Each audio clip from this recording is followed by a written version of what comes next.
You know, now that I'm rewatching this intro, this game is kind of creepy, uncanny.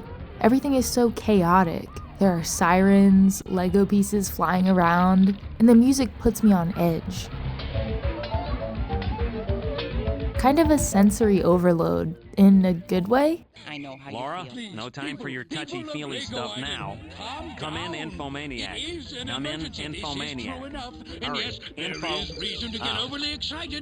Listen, no modern game is ever gonna come quite close enough to recreating that feeling of cruising the streets of Lego Island as Roni, the delivery boy. So instead of trying to find the perfect counterpart, I asked myself, what does it mean to be like Lego Island? What is this game's true essence, and how did it make me feel when I played it as a kid? In order to make it onto this list, a game has to meet 3 criteria. 1, it needs to be set in some sort of open-ish world where you have the freedom to explore wherever you want and find weird things that are totally unexpected. 2, you gotta be able to drive around in some sort of vehicle, although I may break this rule once or twice.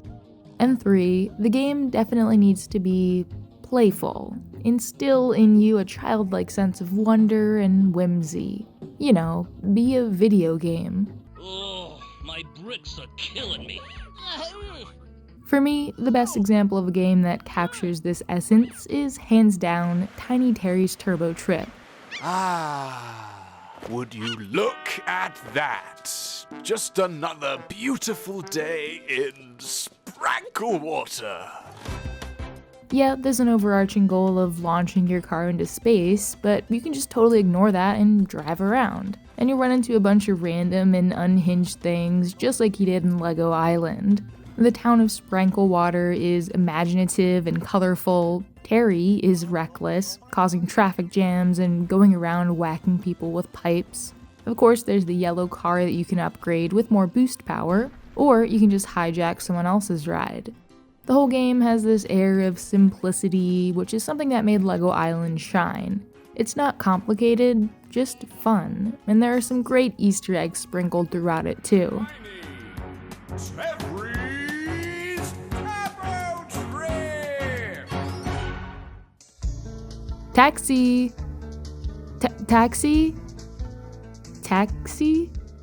Okay, I'll just wait for the next one, no worries. If you're really into chaos, well, just look at the game. Yellow Taxi Goes Vroom is level-based, but each one is pretty big and you can do a lot of exploring in them. It's actually more of a platformer than anything, which is especially interesting considering you never get out of your car. Or you are your car. It's the sort of vibrant that I imagined Lego Island to be until I actually looked back at it and was scarred. All the frantic taxi driving reminds me of Pepper and the other minifigures recklessly scooting around town, and there's certainly a ton of charm here.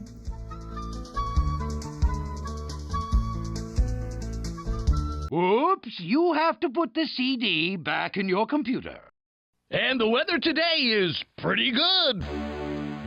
Lego Island also had its chill moments, listening to the radio, hanging out by the beach, or up on the cliff tops. Some of its soundtrack is pretty vaporwave, which is a theme that Broken Reality dives into super hard.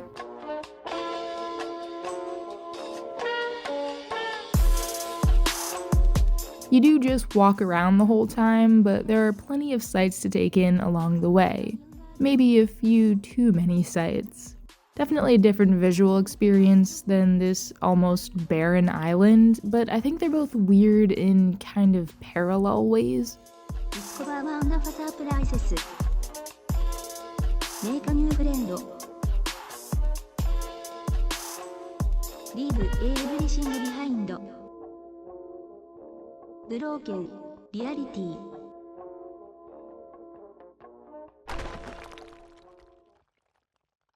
Sludge life is like Lego Island with more graffiti and more drugs. Yeah, it might not be quite kid-friendly, but it does have plenty of whimsy and a glider you can use to get around, so close enough. I particularly liked climbing to the top of buildings and piles of junk, taking pictures and tagging buildings. Just poking around and being nosy. I'm honestly starting to question this list by this point. Like, do these suggestions actually make sense? I'd like to imagine that the person who came up with this Wow, what's that? Please. We gotta put up a sign. No pets allowed. would also appreciate this, you know? Bonus suggestion, Surf Club. Game's not out yet, but it's very toy-like and is set at the beach. Go surfing, reconnect with people from your childhood, and soak in all that sweet nostalgia. I am hoping that this one is released soon. It's been shown off at some game shows recently, and Olivia Haynes does have a handful of other little games up on itch if you want to kind of experience Surf Club's vibes through them. Links for everything I've mentioned are below, and thanks so much for watching.